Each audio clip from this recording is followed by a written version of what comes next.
por nós nessa noite. Eu vou pedir a missionária Carla, então. Missionária Carla, você pode orar por nós nessa noite? Nós iniciamos a nossa aula. Sim, pastor.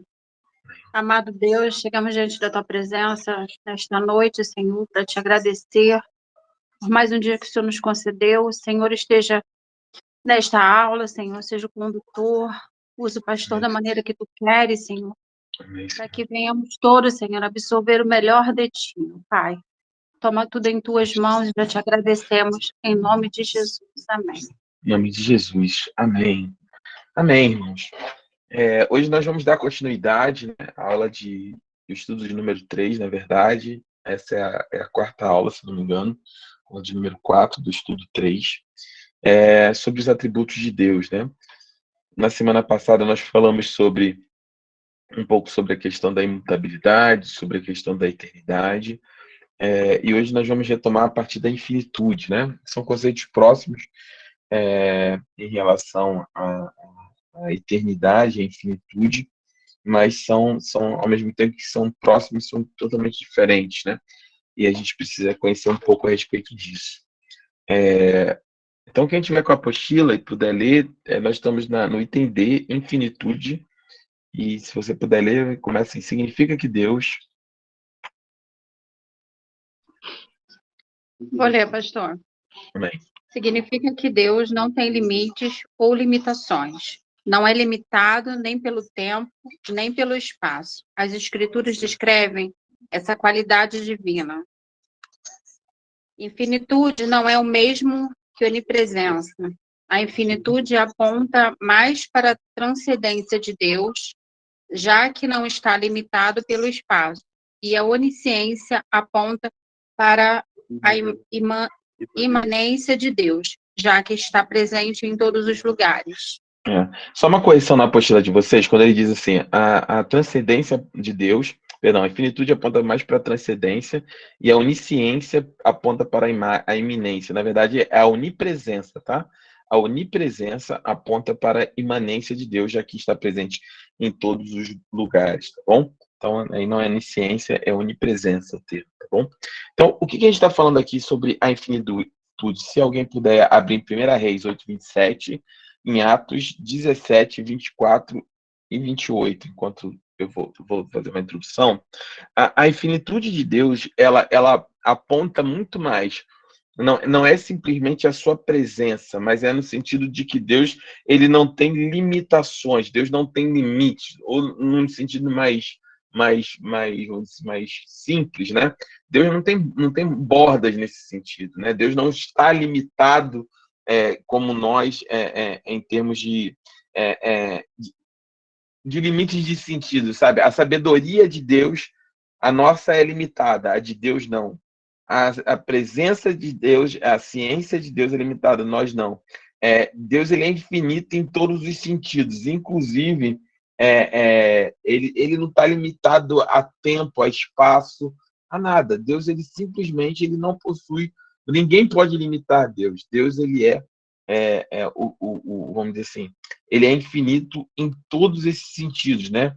A onipresença, ela aponta muito mais para Deus estar presente aqui, ele está presente em todos os lugares, e a infinitude significa, ele aponta muito mais para essa limitação de tempo e espaço, temporal e de tamanho, né, de Deus. Deus simplesmente ele está presente de maneira infinita, né, em todos os sentidos, né?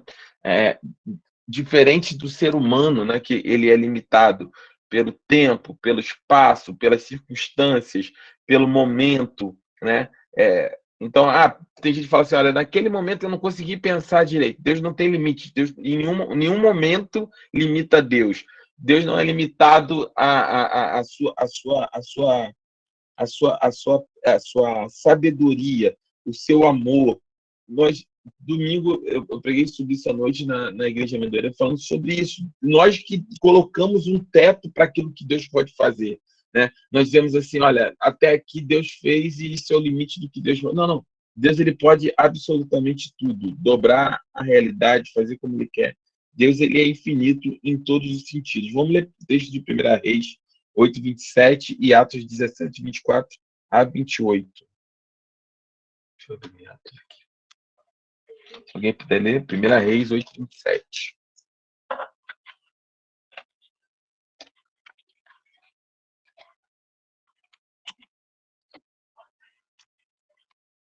Posso ler, pastor? Pode, claro, fica à vontade. Mas, de fato, habitaria Deus na terra? Eis que os céus e até os céus dos céus não te podem conter, quanto menos esta casa que eu edifiquei. Então, esse tá falando, é um texto que fala a respeito, né, da construção do templo, né? E aí está sendo dito, olha, não tem um templo não vai conter Deus. Se nem o céu dos céus, nada. Deus ele não está limitado, ele é infinito em todos os sentidos. Nada pode absolutamente conter o Senhor, né? Conter o ser, né? O ser de Deus ele não é limitado por absolutamente nada. Vamos ver em Atos 17, 24. Diz assim, olha, o Deus que fez o mundo e tudo que nele há é o Senhor do céu e da terra, e não habita em santuários feitos por mãos humanas. Ele não é servido por mão de homens como se necessitasse de algo, porque ele mesmo dá a todos a vida, o fôlego e as demais coisas. De um só fez ele todos os povos, para que povoasse toda a terra, tendo determinado os tempos anteriormente estabelecidos e os lugares exatos em que deveriam habitar. Deus fez isso para que os homens o buscassem e talvez, tateando, pudessem encontrá-lo, embora não esteja longe de cada um de nós, pois nele vivemos nos momentos e existimos, como disseram alguns dos poetas de vocês, também somos descendência dele. Amém? Esse texto do apóstolo Paulo, né? O apóstolo Paulo, ele faz esse é um dos textos, assim, do ponto de vista de evangelismo, né? E da capacidade que o Espírito Santo dá quando nós nos propomos a falar de Deus, né? Esse é um texto que o apóstolo Paulo ele está no Areópago, né? Ele está em Atenas e ele vê uma oportunidade de pregar aquelas pessoas no Areópago sobre o Evangelho, e ele usa, né? Em Atenas havia um panteão com muitos deuses, né? Muitos deuses. E um desses deuses era chamado de o Deus desconhecido, o Deus desconhecido, né? Era consagrado Deus desconhecido. Em cima desse Deus desconhecido, Paulo fala, olha, esse Deus que vocês conhecem aqui, mas se vocês determinam que ele é um Deus desconhecido, eu vou falar sobre esse Deus. E ele começa a falar sobre Jesus Cristo, sobre a obra, né, daquilo que o Senhor tinha efetivamente feito, né? Ele começa a falar, apesar de vocês não conhecerem, eu vou anunciar sobre esse Deus, eu vou falar. Esse Deus é aquele que fez o mundo, ele é Senhor de todas as coisas, ele estabeleceu, né, o limite dos povos, colocou as regiões da terra, ele fez todas essas coisas, ele não precisa ser servido por mãos humanas, quer dizer, vocês precisam levar comida, ofertas, oferendas a esses deuses que vocês servem. O Deus conhecido, ao Senhor, às vezes ele não precisa de nada, porque ele é o princípio de todas as coisas, ele dá fôlego de vida a todas as coisas, ele é o princípio de tudo, né? E ele fez isso, ele povoou a terra, ele estabeleceu o lugar que os homens habitassem, para que aí talvez, né, tateando ainda de maneira cega, né, simplesmente tateando como alguém tateia no escuro, né, sem saber. Lembra que nós falamos em algumas aulas atrás sobre a questão, até eu dei o exemplo das tartarugas marinhas, né, que corriam para o mar por instinto, né, elas não sabiam exatamente por que elas iam para o mar e não para o mar, mas o que faz o exemplo que eu dava ali era o projeto Tamar, né, quando as tartaruguinhas nascem, elas correm para o mar, né, elas não correm, por exemplo, para o mato, elas não correm para a estrada, elas naturalmente elas correm para o mar por instinto, né, apesar de nunca ter estado no mar, nunca ter conhecido o mar, elas correm para o mar, né? E falava que se você colocar essas mesmas tartarugas no deserto, elas vão nascer e elas vão morrer tentando achar o mar, elas vão continuar caminhando para o mar.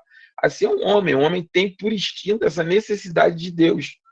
Ele tem a necessidade de achar o mar, de achar o seu Criador, mas o homem não consegue. E eu dava exemplo disso. O homem tateia de várias formas, né? De várias religiões, tenta, tanto que o homem tem essa necessidade, ela é iminente no coração do homem, que o diabo, por exemplo, simplesmente ele não estabeleceu, por exemplo, o ateísmo como uma forma dominante absoluta.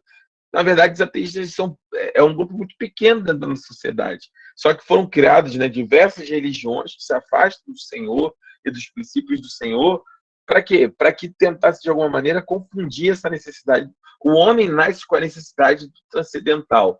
O homem nasce com a necessidade de conhecer, de caminhar em direção ao seu Criador. Isso é indiscutível, né? A gente tem 7 bilhões de pessoas no mundo, 95% da população mundial ela é religiosa de alguma forma. O homem tem no seu coração um desejo de buscar a Deus, né? Mas que Deus exatamente ele busca, ele não sabe, ele não conhece, né? A criação dá testemunha a respeito desse Deus, é o que o Paulo fala aqui. Olha, todas essas coisas Deus fez para que, talvez que como um cego, né? Uma pessoa no escuro, tateando, né? Tentando achar um caminho, talvez o encontrasse. Mas Deus fez muito mais que isso. Ele não só tem essa necessidade dentro de nós, como ele veio, além da revelação geral, que é a própria natureza, tudo que Deus criou, que aponta para essa criação, Deus traz sua revelação específica, que é a sua palavra, o seu evangelho, através do Senhor Jesus, que aponta um caminho de volta para ele, né? Por isso Jesus é o caminho, a verdade e a vida, né? Ele é o novo caminho que foi aberto de volta para Deus, que até então o homem tateava, né? Como tentando encontrar esse lugar. E esse Deus, ele não precisa de nada, ele é infinito em todos os sentidos, ele não precisa ser servido, ele não precisa de nós, ele não necessita da nossa adoração, mas ele simplesmente escolheu, lembra do primeiro atributo, em amor, se relacionar com cada um de nós. Amém? E vamos continuar então. Alguém tem alguma dúvida sobre a questão da infinitude do Senhor? Posso continuar? Amém? Amém, pastor. Pode Amém? continuar. Vamos lá. Sobre a justiça, né? Pode continuar, senhora Carla, se você puder ler, eu agradeceria. Desculpa. A justiça está ligada à lei, à moralidade e à retidão. Deus é reto em relação a si mesmo e em relação à criação. A Bíblia muito enaltece a justiça de Deus.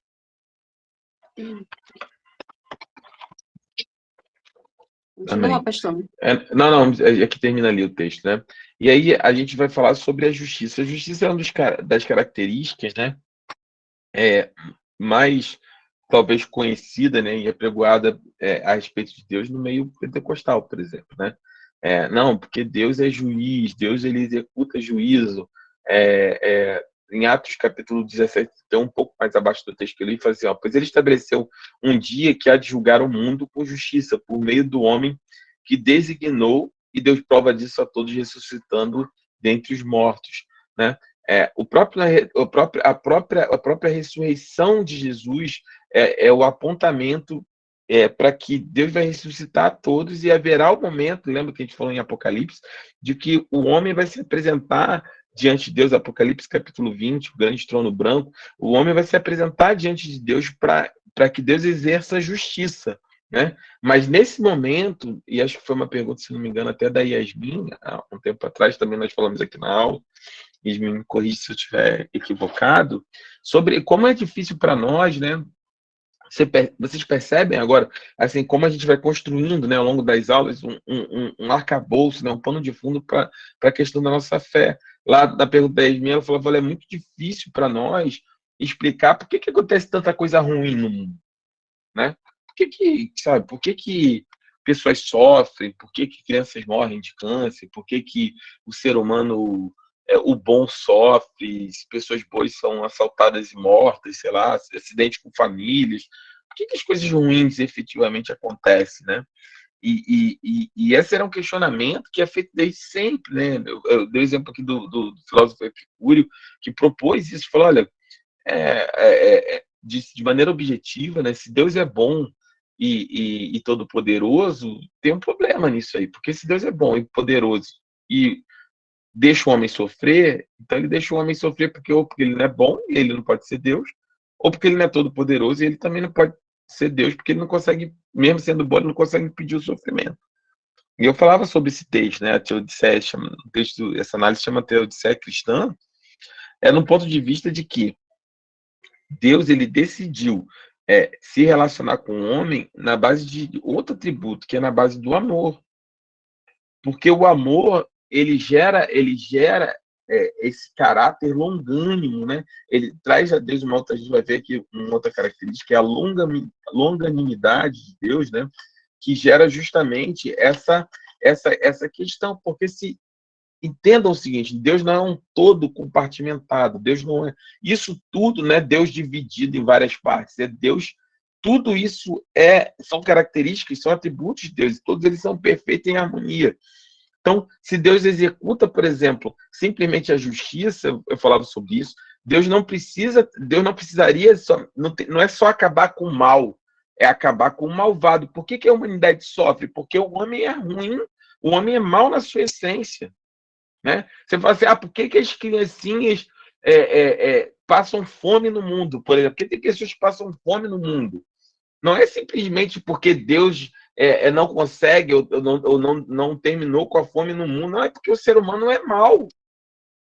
Porque você tem uma humanidade, você tem uma estrutura social onde muitos acumulam, poucos acumulam muito e muitos não acumulam nada. Também a pergunta não é, por exemplo, esse exemplo, tá, irmãos? Que eu estou falando, a fome. Por que a fome não acaba? Porque o ser humano é mau. Porque tem muita gente com muito e tem muita gente sem nada. E aqueles que têm muito, eles não se preocupam, porque não existe esse equilíbrio desse processo. Então, um homem, quando ele tem um coração para Deus, quando ele caminha em direção a Deus, ele começa a se compadecer do seu próximo. Por isso que Jesus fala sobre amar ao próximo como a ti mesmo, e depois reformula o mandamento e fala, olha, amar ao próximo como eu amei vocês. Quando você tem o amor de Cristo, quando você tem a presença do Espírito, você consegue amar o seu próximo como o Senhor o ama, como Deus o ama, com o mesmo amor que Jesus nos amou. E aí, se Deus simplesmente executa a justiça, Deus precisava acabar com todo mundo aqui. Para acabar com a maldade, Deus precisava eliminar o mal. Mas Deus ele é justo, né? Ele possui moralidade e retidão. Deus sempre é justo. Mas para que Deus execute justiça, ele determinou um tempo. Enquanto Deus não executa essa justiça, o que está em interação com a humanidade não é a justiça divina, mas é o amor dele pela humanidade e a sua longanimidade. Lembra que eu falei sobre isso? Longanimidade é você suportar algo que te incomoda. Você pode procurar no dicionário. Longanimidade é você suportar algo que te incomoda, que você não aceita, pelo benefício de terceiro, de uma terceira pessoa. Essa é a definição de longanimidade. Então, Deus suporta, né? Vai suportando, né? Não executa justiça imediata para condenação, porque ele, em amor, ele gera longanimidade para ele aguardar, para que dá um espaço para que o homem se salve, para que eu e você simplesmente não sejamos consumidos, né?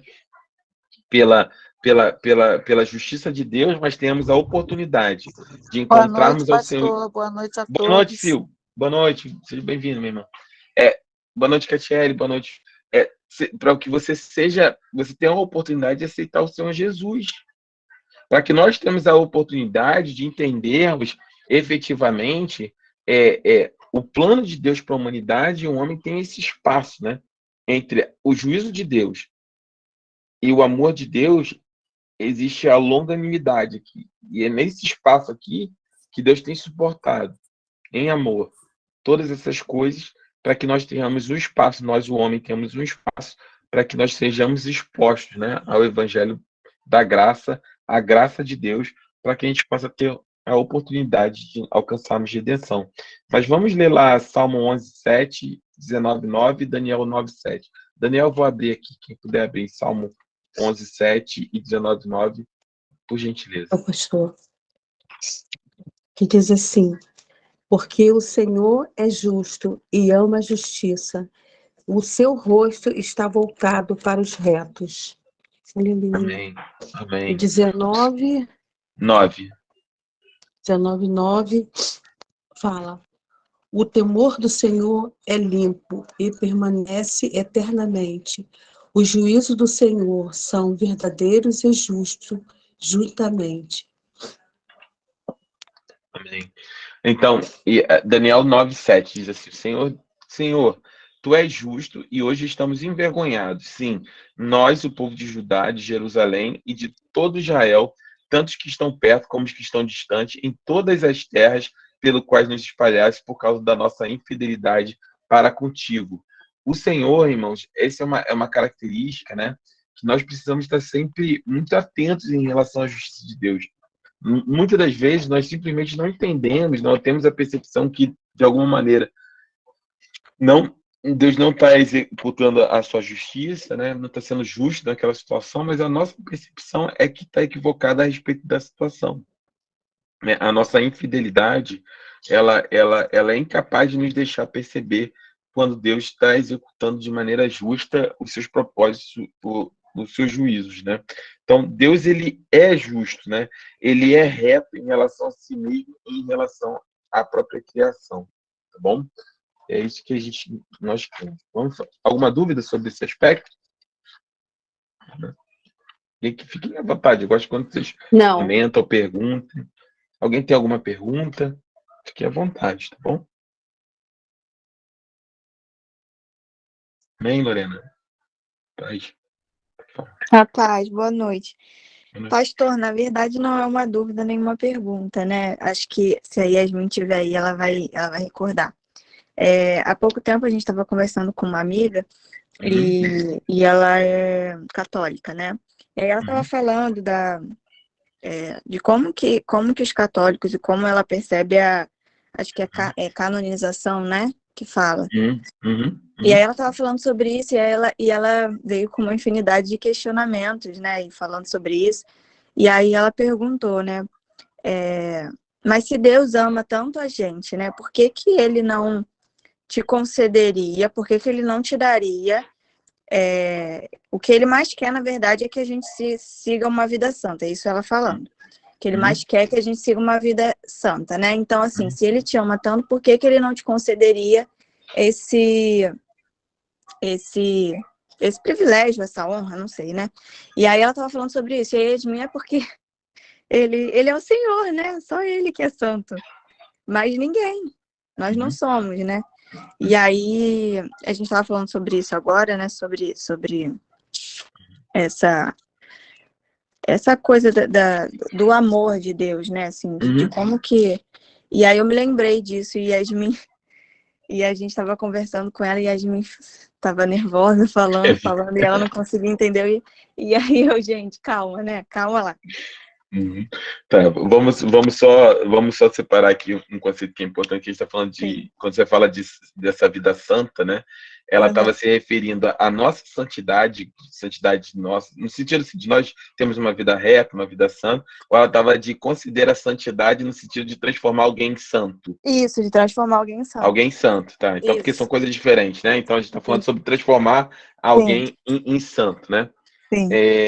Então, vamos lá. Na verdade, assim, se a gente tiver oportunidade, né, nos próximos semanas aí, eu gostaria muito, assim, dia 31 de outubro nós vamos fazer 504 anos, né? Eu já falei sobre isso na última aula, da Reforma Protestante, né? E Deus tem ministrado no meu coração para nós falarmos um pouco sobre isso. E Deus tem colocado, através da oração dos estudos, eu preparei uma série chamada Reformas, que é para falar sobre a Reforma Protestante e os 5 solas, né, da Reforma Protestante. Por que eu estou falando disso? Porque a reforma, esses pontos da reforma, mais as 95 teses de Lutero, todo o movimento de reforma protestante vai justamente em conta desse tipo de tema, principalmente porque é uma reforma da fé até então praticada dentro da Igreja Católica, então você tem uma reforma dessa estrutura que gerou o protestantismo. Quando a gente fala, a gente não tem problema nenhum, você vai entender, sobre a santificação de ninguém. A questão é que, vamos lá, nós protestantes, nós não acreditamos nessa hierarquização de santidade. Esse é o primeiro ponto. Eu não tenho problema nenhum em aceitar que, vou falar direto, que Maria era santa, por exemplo. Mas Maria era tão santa nesse aspecto como qualquer irmã que está dentro da nossa sala aqui virtual. Óbvio que ela recebeu uma bênção pessoal, ela foi, né, caminho para receber Jesus Cristo, mas em termos de santidade, porque nós acreditamos que santidade é uma separação. Tudo que é santificado, ou seja, tudo que está em santidade, santificação significa separação. O que eu estou dizendo é, porque não existiu, eu estou dando o extremo do extremo, tá? Não existiu nada em Maria que não pode existir na Lorena, na Yasmin, na Alessandra, na Vanessa, na Sandra, na Mary, na Priscila, na Verônica. Porque a mesma disponibilidade para santificação que existiu nela, existe em vocês, que é aquele que santifica, que é o Espírito Santo de Deus. Amém?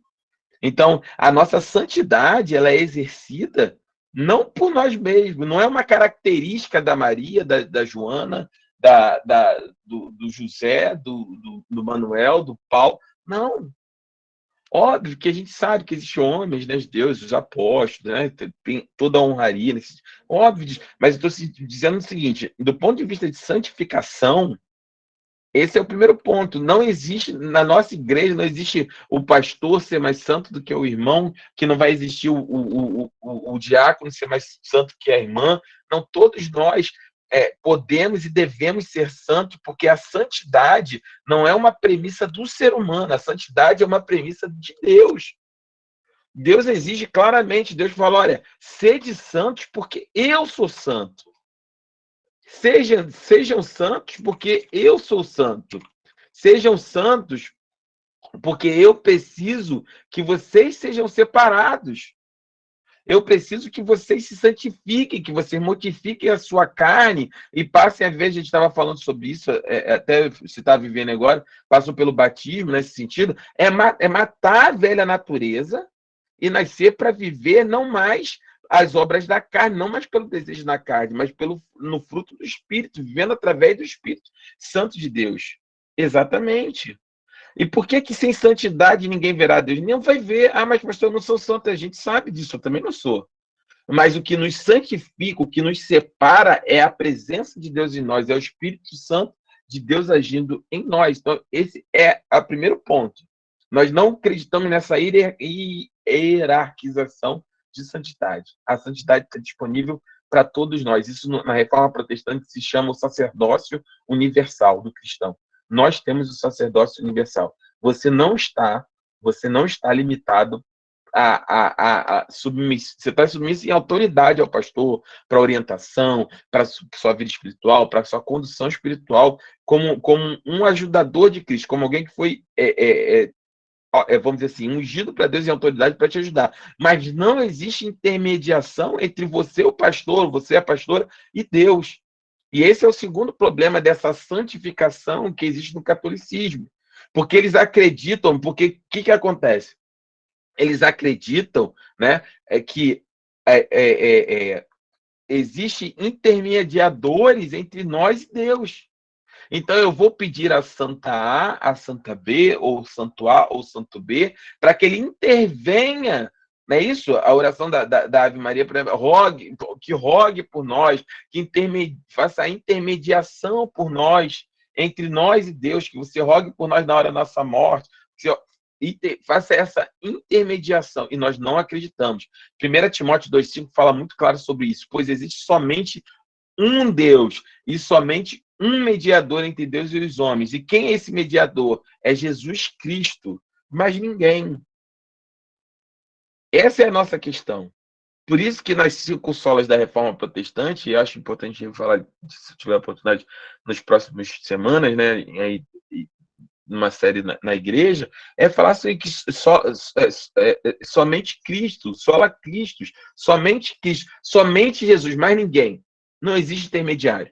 Não existe santo, não existe santa, não existe pastor, não existe bispo, não existe apóstolo, não existe ninguém, é você e Deus. Deus abriu um novo caminho para você. É óbvio que nós, né, experientes na fé, na autoridade que é do nome de Jesus, a Bíblia defende o ministério pastoral, a igreja não é uma anarquia, mas não existe, irmãos, não existe entre você e Deus ninguém. Um novo caminho foi feito. Eu sempre falo isso e vou repetir sempre. Um véu foi rasgado. Não existe. Você não precisa de ninguém para se chegar a Deus. a ninguém para receber de Deus, a ninguém para ser abençoado por Deus. Você não precisa pagar penitência para ninguém, prestar culto a ninguém. É você e o Senhor. Jesus é o único, ele é o caminho, a verdade e a vida. E ninguém vai ao Pai a não ser por ele. É somente Amém. através dele, de mais ninguém. Deixar a Viviane, depois a Priscila, e nós seguimos. Tá, pastor, boa noite. Boa noite, boa noite. Eu queria fazer uma colocação Claro. que, algum tempo atrás, eu estava escutando um padre chamado Adriano Zandoná. Ele é jovem, né, da Canção Nova. Sim. E ele estava fazendo uma explanação sobre isso. Ele falava exatamente assim: gente, Maria intermedia com Jesus. Então, se você quer falar com Maria, saiba que Maria vai falar com Jesus para Jesus falar com Deus. Mas existe uma forma de você falar com Jesus diretamente.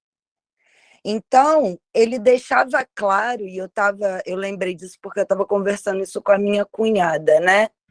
Que era através de Jesus que você ia até Deus.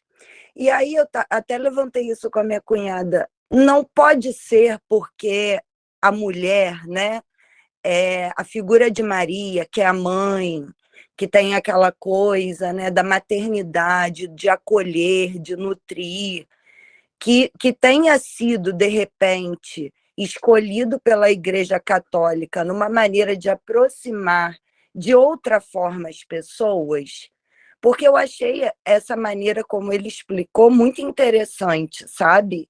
Ele não dizia que Maria ia até Deus. Então, Vivi, a questão é que, vamos lá, vou responder por partes, uma direta e objetiva. Não, é interessante, mas está errado do ponto de vista teológico e do ponto de vista de fé. Por simples. Eu vou te dar um versículo muito simples, Apocalipse 3:20. Eis que estou à porta e bato. Se alguém ouvir a minha voz, entrarei e cearei com ele. É o Senhor Jesus. Se você ler Apocalipse, no capítulo 1, 2 e 3, é o próprio Senhor falando sobre isso. Jesus não existe intermediação entre nós e Jesus. Quando nós aceitamos a Jesus, o que ele está dizendo assim, é mais ou menos assim: eu aceitei Jesus na minha vida, e Jesus, em vez de entrar na minha vida, ele está lá no céu, e eu preciso intermediar esse relacionamento com Jesus a respeito, para ele ir até Deus. Eu tenho dois problemas teológicos. O primeiro, a intermediação entre nós e Jesus, uma vez que o Senhor Jesus fala que, olha, eu estou à porta do seu coração. Se você abrir a porta, eu vou entrar, eu vou morar, eu vou fazer morada na sua vida. Nós somos morada, nós somos templo de Deus, templo do Espírito Santo. E meu segundo problema é o seguinte: não cabe para mim, teologicamente, alguém dizer assim, não, Maria vai até Jesus e Jesus vai até Deus. Não, Jesus é Deus. Jesus é Deus.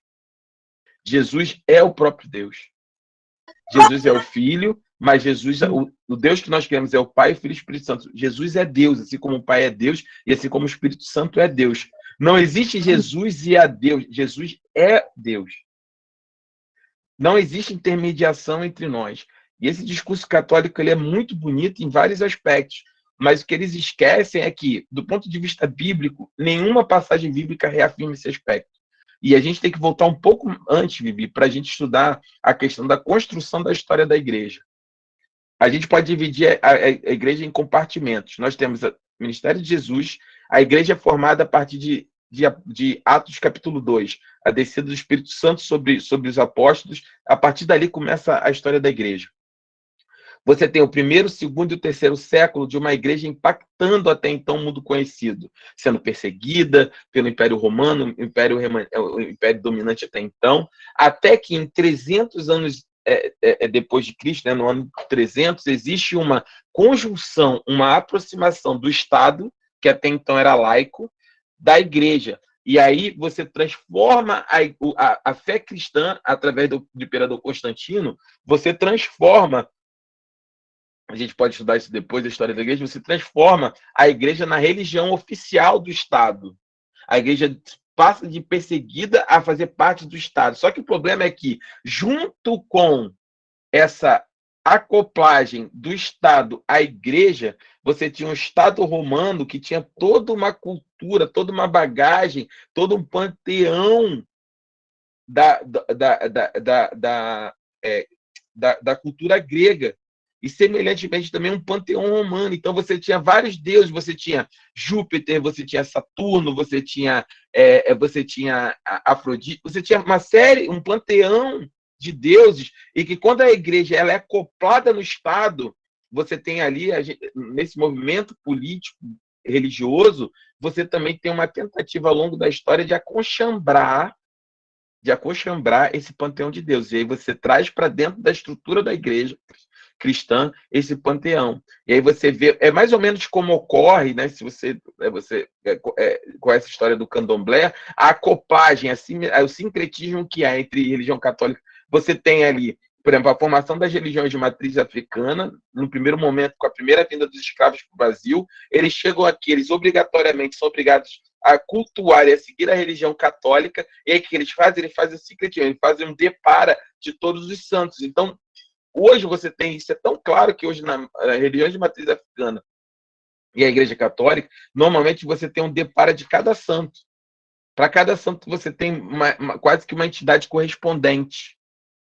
Então, quando desse mesmo sincretismo que eu estou usando das religiões de matriz africana para a região católica, né, com a chegada dos escravos no Brasil, você vem, da mesma forma, você tem uma acoplagem do Estado, quando é formado, né, o Estado romano cristão, quando essa acoplagem ela se torna a religião oficial, você tem essa acoplagem também desse panteão de outros deuses que foi gradativamente sendo transformado. Então, não, a Igreja Católica não crê dessa não intermediação, é justamente, sim, cultuado de maneira a ter essa intermediação entre os santos, né, como seres superiores ou benevolentes ou pessoas especiais que intermediam o nosso relacionamento em relação a Deus. Para terminar minha fala, Vivi, não se aplica somente a Maria. Se você for ver um padre que é adepto, por exemplo, de José, você vai ver falando dessa maneira, você vê São Pedro dessa maneira, de São Judas Tadeu dessa maneira. Sempre tem essa intermediação. Você pede a esse santo, a essa entidade, né, a esse possível intermediador, para que Deus, você suplica a ele para que Deus ouça suas orações, de alguma maneira ele faça esse meio de campo entre nós e Deus. Só que a palavra de Deus, ela é muito clara sobre isso.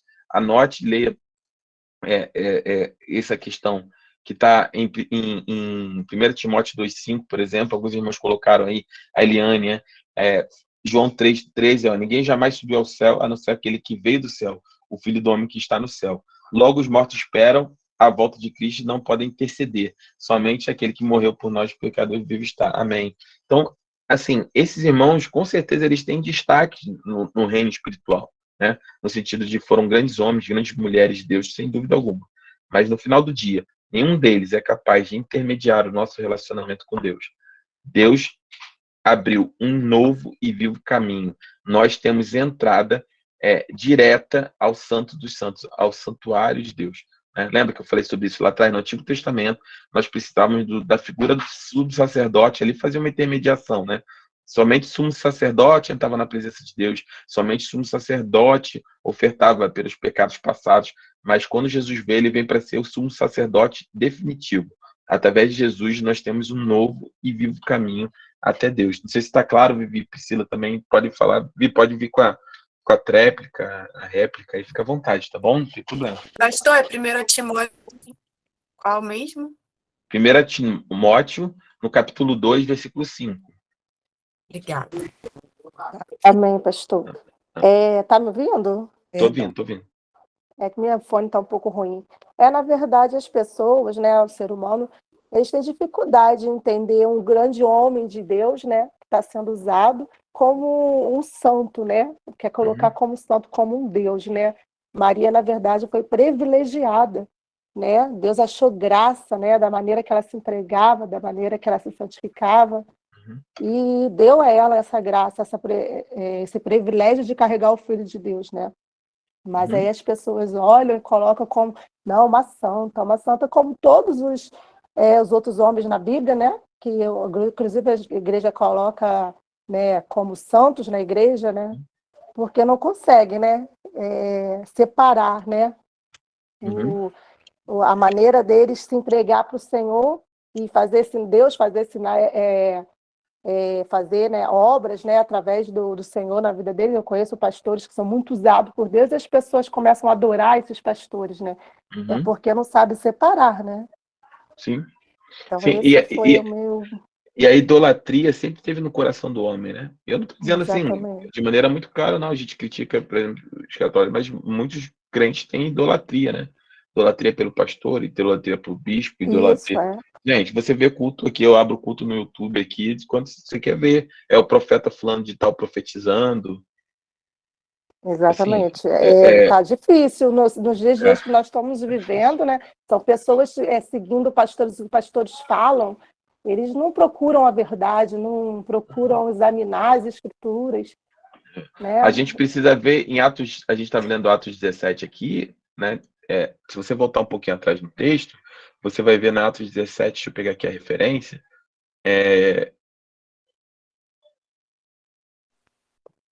os crentes de Bereia, né?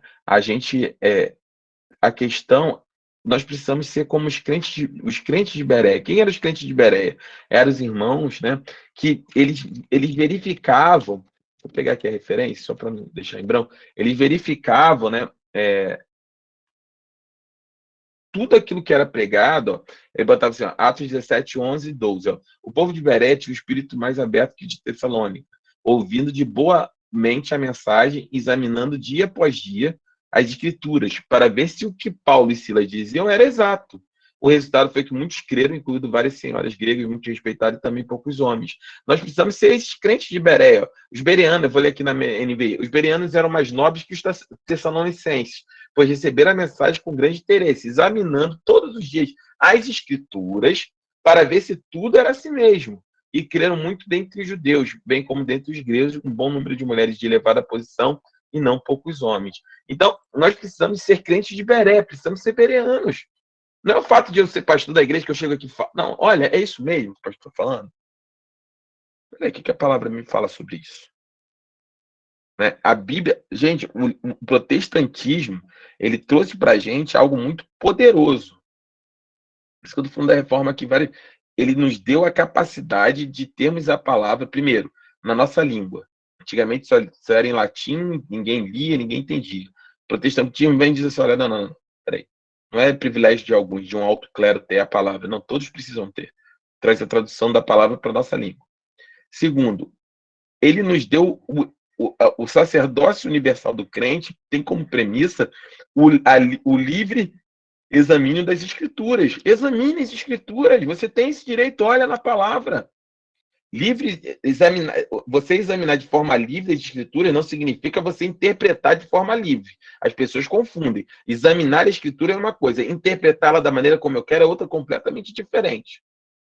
Existem regras, existem premissas que foram estabelecidas ao longo dos anos dentro da igreja, são as premissas de ser crente.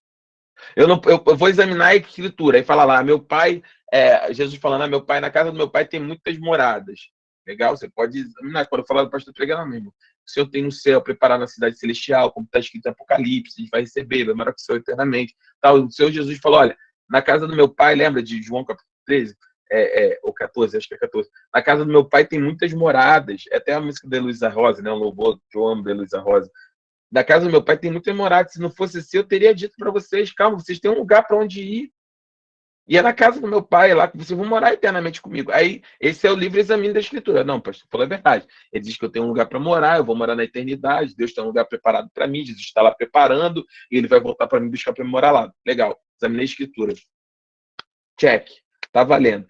Agora, o que eu não posso interpretar? Aí eu venho, por exemplo, interpretar, não, essas muitas moradas, na verdade, e aí vou usar aqui o kardecismo, por exemplo, são essas muitas moradas, na verdade, significa que nós temos muitos corpos e nós vamos encarnar, desencarnar, encarnar inúmeras vezes, porque essas muitas moradas, na verdade, são as muitas vidas que eu vou ter. Aí você fala assim, mas claro, pastor, mas dá para entender isso. Não, dá para entender, óbvio que dá. Mas a própria Bíblia interpreta a Bíblia. A Bíblia fala sobre a Bíblia, por isso que nós, lá nos só a Escritura, né? Só as Escrituras, somente a Escritura, porque nós não acreditamos em nenhum texto externo. A própria Bíblia interpreta a Bíblia. Dá para entender realmente que a casa do meu pai tem muitas moradas, pode ser vários corpos, eu vou encarnar e desencarnar várias vezes, legal. Aí, mas vamos ver o que a Bíblia fala sobre isso. E aí você vai chegar na Bíblia, a Bíblia vai falar o quê? Não, Jesus no discurso com Nicodemos, na conversa com Nicodemos, olha, ao homem é dado o direito de morrer somente uma vez. O homem morre somente, morre somente uma vez, depois é o fim. Não existe outro. Então a Bíblia fala muito claro, não tem outra, é somente uma vez. Não adianta vir conversar, falar, não, Maria, mãezinha, mãe de Deus, tadinha, boazinha, bonitinha, ela fala com o filhinho. Não, tá bom, é legal. Eu amo. A figura materna é linda nessa estrutura, legal demais.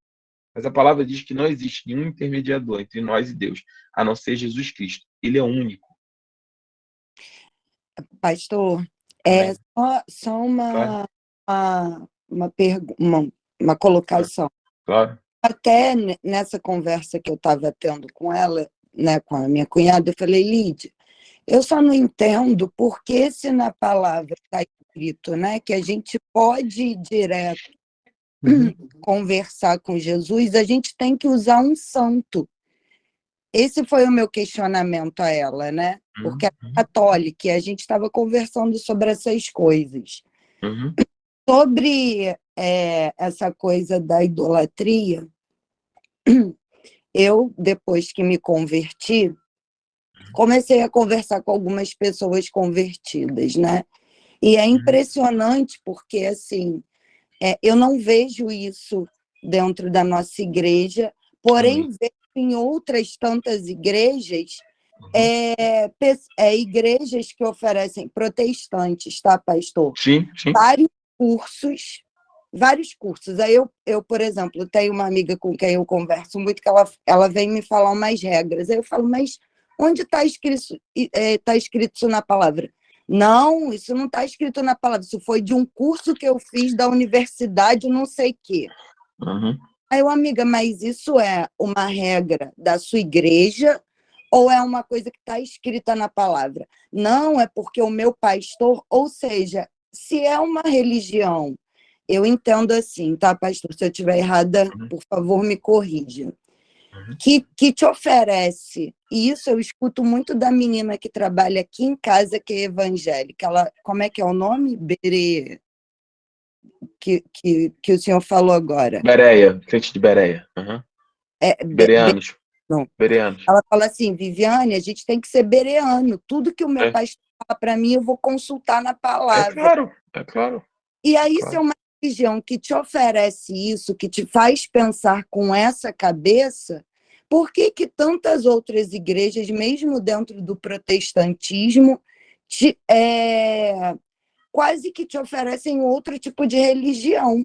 Porque é uma religião, são igrejas baseadas em cursos que fogem, muitas vezes, totalmente da palavra, sabe?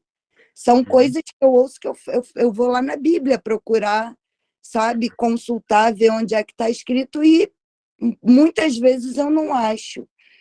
É isso que eu queria saber. Por que dentro do protestantismo mesmo existe tanta diferença? Então, de maneira objetiva, a reforma, ela nos trouxe... Como é que eu posso colocar isso de maneira clara? A reforma, ela nos trouxe... É uma bênção ser protestante, porque nós não respondemos a ninguém. Não existe um papa. Eu, como pastor, não tenho um papa. Não tem uma figura central dogmática estabelecida. Não existe um concílio que mande na minha vida. Como, por exemplo, o padre que está lá em Pindamonhangaba, ele tem que responder à bula papal. Nesse sentido, o protestantismo nos trouxe liberdade. Como nós temos esse entendimento de forma pulverizada nas igrejas, né? A gente tem essa estrutura descentralizada, isso é uma bênção, porque isso evita essa contaminação em cadeia nesse processo. Mas, ao mesmo tempo que isso é uma bênção, isso também traz uma série de problemas. E um desses problemas é justamente esse tipo de desvirtuação ou desvirtuamento da fé, da palavra. A Mary colocou aqui, ó, tem muitas igrejas evangélicas que, na minha opinião, são sectas, sim, claramente são. Claramente são. Por exemplo, você quer saber se uma igreja é uma seita ou não? Quando ela diz para ela que ela é a única igreja verdadeira. Se a igreja se porta assim, você está aqui na Assembleia de Deus Ministério Filadélfia, amém? Irmãos, nós não somos a única igreja verdadeira. A Batista é tão bênção, a presbiteriana, a congregacional. E Vivi sabe disso na prática, Viviane sabe disso na prática. Ela passou por uma experiência que ela sentiu um desejo no coração de passar por um processo batismal em outro ministério. Eu acredito que ela possa sentir, mas que no momento a gente teve nenhuma resistência sobre isso, não, mesmo. Vai lá, é bênção, é isso. Deus te abençoe. O mesmo Espírito que está lá é o Espírito que age aqui. Temos diferenças entre nós. Diferenças, muitos são pentecostais, outros não são, mas nós cremos que o Senhor Jesus, lembra dos 5 pontos da igreja da Reforma Protestante? Todos nós cremos da mesma forma. Não acreditamos em outro intermediador entre Deus e homens que não seja Jesus. Não acreditamos que a Bíblia é complementada por nada externo, por nenhum outro livro, por nenhum outro concílio, por nada disso. Nós não acreditamos, né, que existe outro meio de salvação que não seja pela graça, que as suas obras podem te salvar, que você pode ser salvo pela graça mais obra. Então nós cremos que somente por meio da fé nós somos justificados. Nós cremos que glória somente a Deus, não damos glória a santo, glória aos homens, glória somente a Deus. Essa é a base da fé protestante. Infelizmente, ao longo de tanto tempo, isso não é de agora, sempre foi assim, existe desvirtuamento. Então, e aí eu vou jogar de volta a questão da pergunta seguinte. Lembra a moça que trabalha na sua casa falou, olha, temos que ser como crentes bereanos. Sim, temos que ser.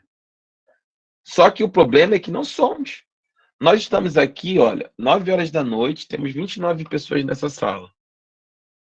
É cansativo, semanalmente, toda segunda-feira, buscar conhecimento, aprender, e não é aprender aqui porque só é aqui, você aprender outras formas, tem cursos teológicos tão bons quanto, tantas bênçãos aí que você pode ver que tão bons quanto, não é o aqui, o que eu estou dizendo dá trabalho conhecer.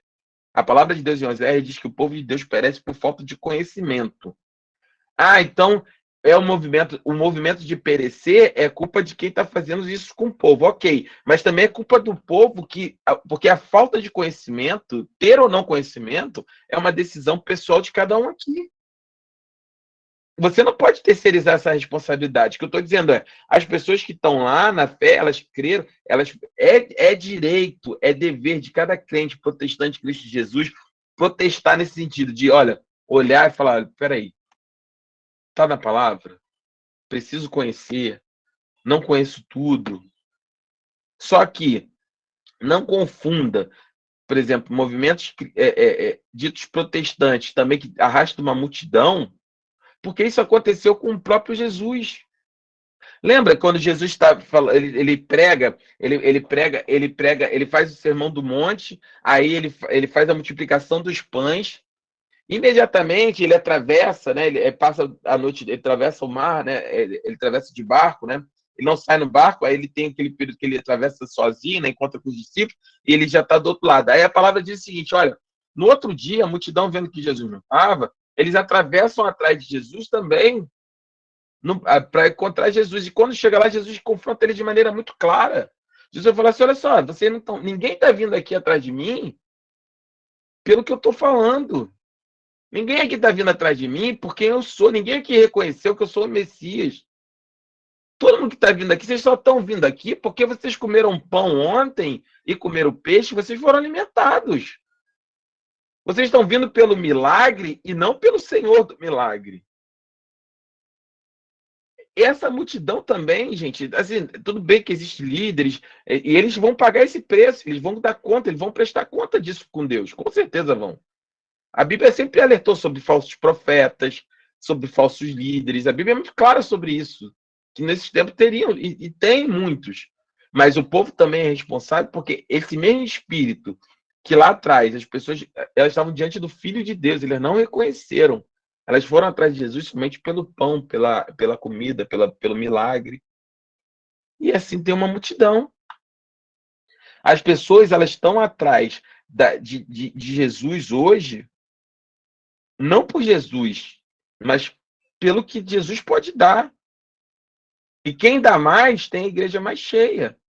E olha, eu sempre me propus a ser muito transparente com vocês, e é um confronto para nós pastores, no sentido seguinte: nós estamos aqui, nós batalhamos, né, por um evangelho verdadeiro. Eu estou falando nós, pastores, não nós somente, o pastor Leandro, pastor Gilberto, Sula, Renato, pastora Sula, pastora Renato, minha esposa, pastora Tatiana, não nós pastores, assim que eu digo assim, muitos pastores sérios como nós, muitos, são inúmeros, são a grande maioria, na verdade.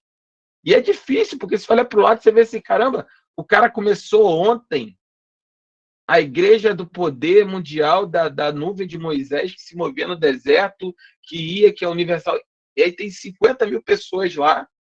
Nossa, a gente luta aqui, às vezes, para pagar o aluguel da igreja. Não é chorando miséria, não, que Deus sustenta, irmão. Deus tem que sustentar, mas a gente luta aqui para pagar o aluguel. Para a gente fazer um evento aqui na igreja, a gente tem que colocar, a gente investe. E glória a Deus. A gente não está reclamando. Mas você olha e você fala assim, meu Deus do céu. Mas isso sempre foi assim, irmãos.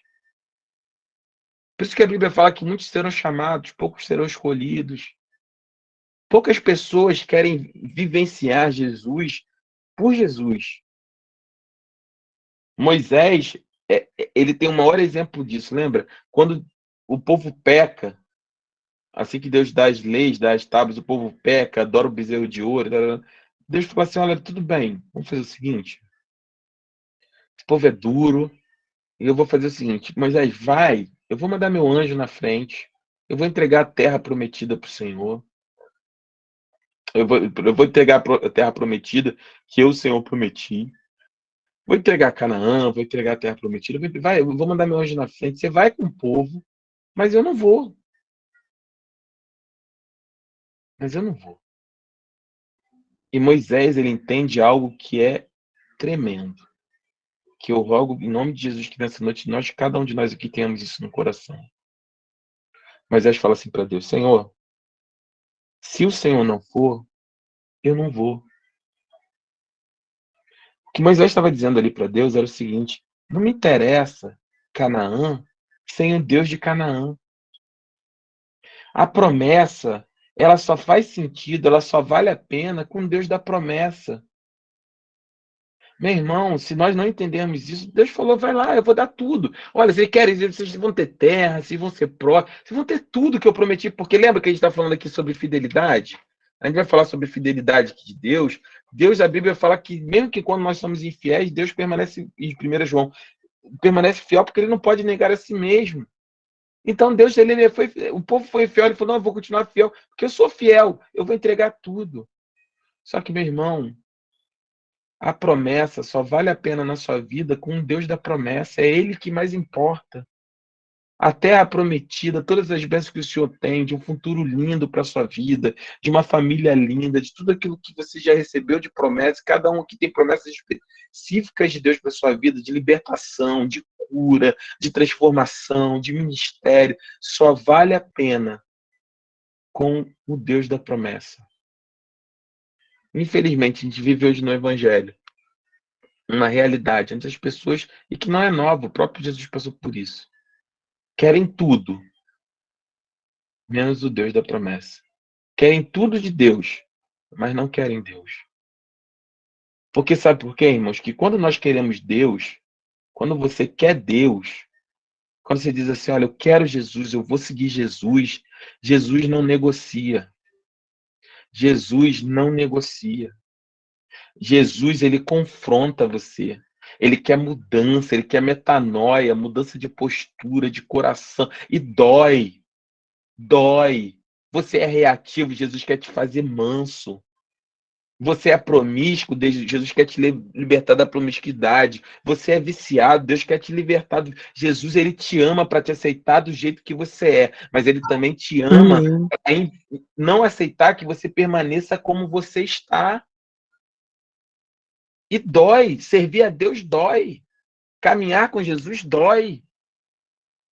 Porque Deus quer mudança.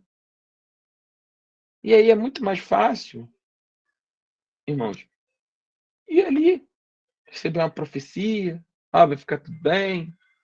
Deus vai... E eu fico impressionado, né? Eu não sei, eu vim de uma família que era kardecista, por exemplo.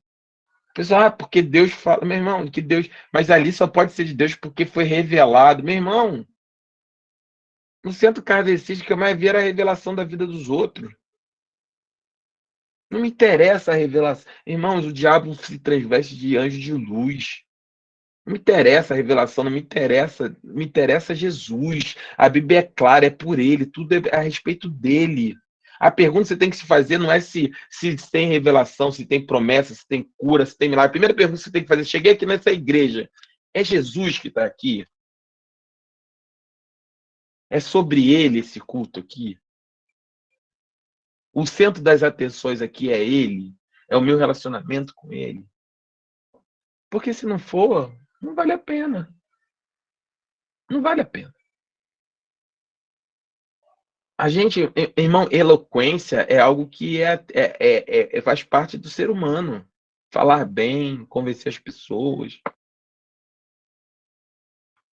Mas eu espero de coração, para não estender mais a aula, que cada um de nós aqui, nós tenhamos isso no nosso coração.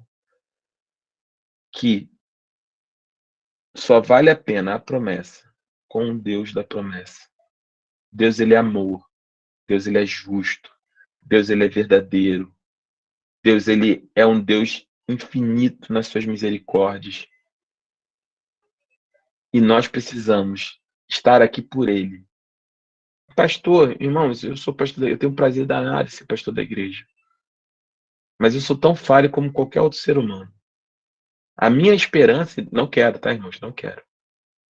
É que, eu estou dando meu exemplo para não usar o exemplo dos outros pastores, mas se um dia eu cair, pastor Edilberto cair, pastor Leandro cair, pastor Assuro, pastor Renato, o Senhor nos guarde que isso aconteça. Mas que vocês sejam capazes de continuar. Porque não é sobre mim, é sobre ele. Se um cair, Deus vai levantar outro e Deus vai continuar a obra dele. Tem 2000 anos que ele tem curado, salvado, libertado. Independente disso tudo, a promessa só vale a pena com Deus da promessa. Hein? Esquece dessa aula de hoje. Semana que vem a gente vai falar sobre liberdade, onipotência, onipresença, onisciência de Deus. Espero ter respondido. Priscila ainda está com a mão levantada. Tem alguma dúvida? A Elizabeth também. Elizabeth, desculpa, eu não vi sua Não, mãozinha. pastor, já foi Fica à já. vontade. Obrigada. Amém. Elizabeth. Ah, sim, pastor.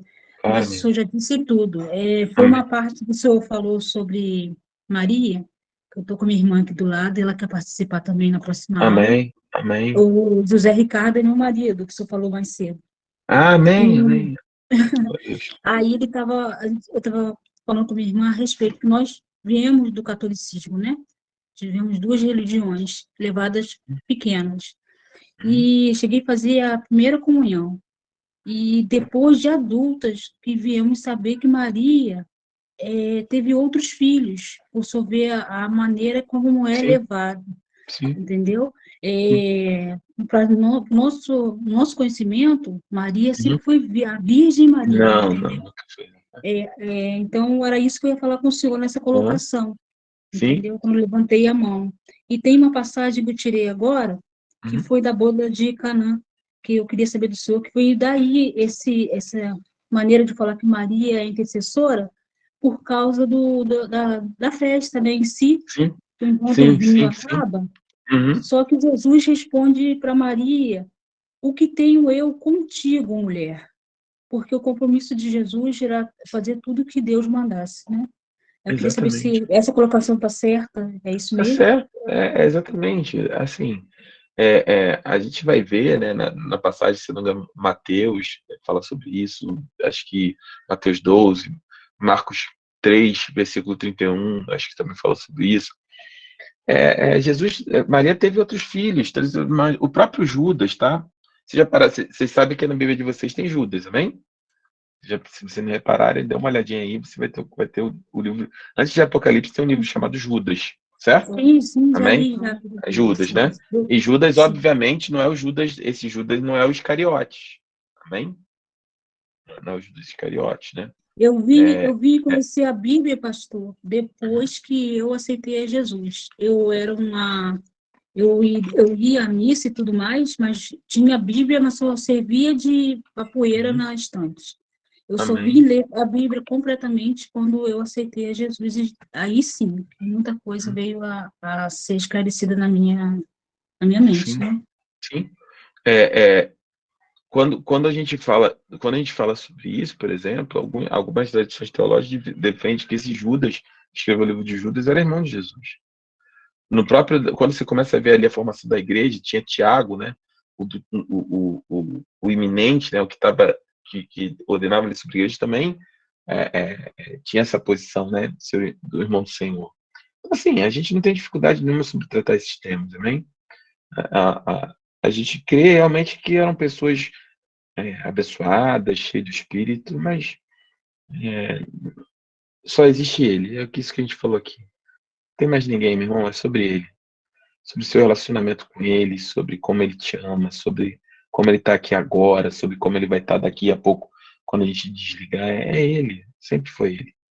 Sempre foi o Senhor Jesus, o seu Espírito É Santo, verdade. a presença de Deus e mais ninguém. Ele que muda vidas, né? Ele que transforma vidas. Amém? Então vamos ficar aqui, Amém. eu vou pedir para nós orarmos, vou pedir para a irmã Elizabeth, você pode orar. Seu esposo está aí? Senão eu vou pedir ao José que ele. Zé, se você Ele está puder, abre aqui, aí. Vou pedir. Zé vou Ricardo, falar com ele. ora por nós aí. Encerra a nossa aula em nome de Jesus. Meu telefone.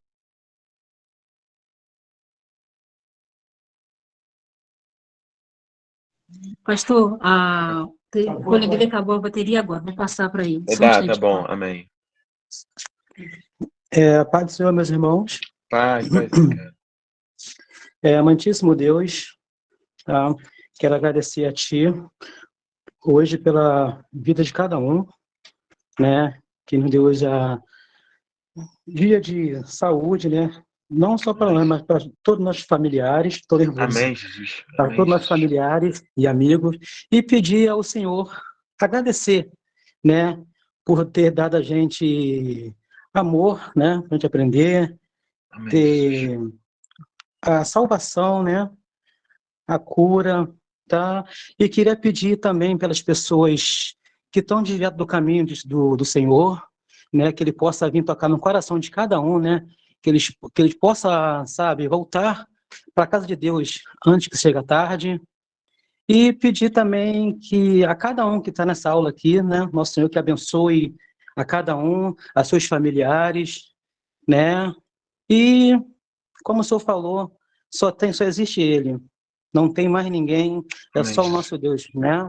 As Amém, palmas Senhor. são para eles, né? Amém, Senhor. E assim eu agradeço essa oportunidade em nome de Jesus. Amém. Amém. Amém. Glória a Deus, meu irmão. Até a próxima semana. Olha, a quinta-feira, culto em Amendoeira, sexta aqui em Caraí, né?